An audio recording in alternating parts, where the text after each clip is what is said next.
সকলোৰে শ্ৰদ্ধাৰ মুখ্যমন্ত্ৰী ডক্টৰ হিমন্ত বিশ্ব শৰ্মাক মই ধন্যবাদ জ্ঞাপন কৰিছোঁ। অসমৰ শিক্ষামন্ত্ৰী ডক্টৰ ৰণোজ পেগু ডাঙৰীয়াক ধন্যবাদ জ্ঞাপন কৰিছোঁ। কোকৰাঝাৰ ৰাইজৰ যিটো আশা আছিলে যে কোকৰাঝাৰ চৰকাৰী মহাবিদ্যালয়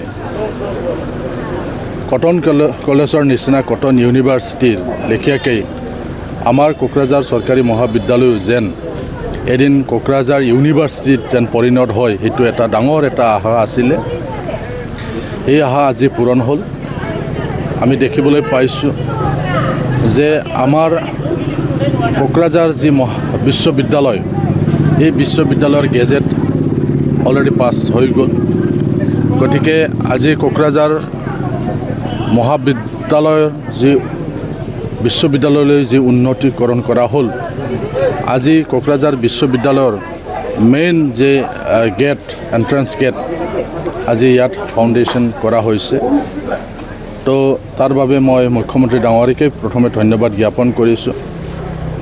কোকৰাঝাৰত এইবাৰ আমাৰ দুখন বিশ্ববিদ্যালয় হ'ল, বড়োলেণ্ড বিশ্ববিদ্যালয় আৰু কোকৰাঝাৰ বিশ্ববিদ্যালয়। যিহেতু কোকৰাঝাৰ বিটিআৰৰ কেপিটেল, পাঁচখন জিলাৰ আৰু ইয়াৰ বাদেও অসমৰ বিভিন্ন প্ৰান্তৰ পৰা কোকৰাঝাৰত MA, MSc, MCom বা আমাৰ উচ্চ শিক্ষাৰ কাৰণে বহুত এতিয়া কোকৰাঝাৰলৈ আহে। তো একটাই যি ইউনিভাৰ্চিটি আছিল আমাৰ, ইয়াত আমাৰ ছাত্ৰসকলে পঢ়িবলৈ যিখিনি চিট পাব লাগিছিল সেইটো পোৱাত অসুবিধা হৈছিলে। গতিকে বহু ছাত্ৰই মাষ্টাৰ ডিগ্ৰী কৰিব পৰা সুবিধা পোৱা নাছিলে। কিন্তু এইবাৰ যিহেতু কোকৰাঝাৰ চৰকাৰী মহাবিদ্যালয় বিশ্ববিদ্যালয়ত উন্নতিকৰণ কৰা হ'ল, মই ভাবোঁ আমাৰ যি অভাৱ আছিলে, বহু ছাত্ৰই যিহেতু মাষ্টাৰ ডিগ্ৰী কৰিবলৈ সুবিধা পোৱা নাছিল, এইবাৰ এই সুবিধাটো আমি পাম, এইটো আমি আশা কৰিছোঁ।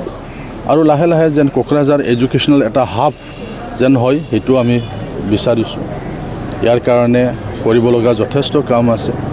আপোনালোকে দেখিছে সৰু এখন চহৰ হ'লেও আজি ইয়াত দুটা ইঞ্জিনিয়াৰিং কলেজ আছে, মেডিকেল কলেজ আছে, দুখন বিশ্ববিদ্যালয় হ'ল আৰু এনেকুৱা বহুতো শিক্ষা অনুষ্ঠান আছে।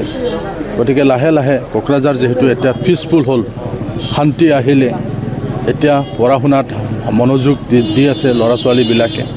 এতিয়াৰৰ যিটো ৰিজাল্ট মেট্ৰিক আৰু হায়াৰ ছেকেণ্ডাৰীৰ আপোনালোকে দেখি আছে যে এই 2 বছৰত ভাল এটা ৰিজাল্ট কৰি আছে। শীৰ্ষস্থান দখল কৰিবলৈ সক্ষম হৈছে কোকৰাঝাৰ, বাক্সা। তো চিৰাং এণ্ড বাক্সা, কোকৰাঝাৰতো শিক্ষাৰ পৰিৱেশ উন্নতি হৈ আছে। গতিকে আমি ভাবোঁ যে লাহে লাহে যিহেতু শান্তি আহিল, গতিকে এতিয়া পঢ়াৰ পৰিৱেশ, আগত কোকৰাঝাৰত যি ভাল এটা পৰিৱেশ আছিল, সেই পৰিৱেশ আমি পুনৰ ঘূৰাই পাইছোঁ। আৰু সেইকাৰণে আমি আশা কৰিছোঁ দুখন বিশ্ববিদ্যালয়ে ছাত্ৰ ছাত্ৰীসকলৰ কাৰণে এইটো বহুত লাভৱান হ'ব আৰু নিজৰ ঘৰৰ ওচৰতে থাকি পেলাই উচ্চ শিক্ষা ল'বলৈ সক্ষম হ'ব। তাক এই পৰিৱেশ দিয়াৰ বাবে মই মুখ্যমন্ত্ৰী ডাঙৰীয়াক ধন্যবাদ জ্ঞাপন কৰিছোঁ।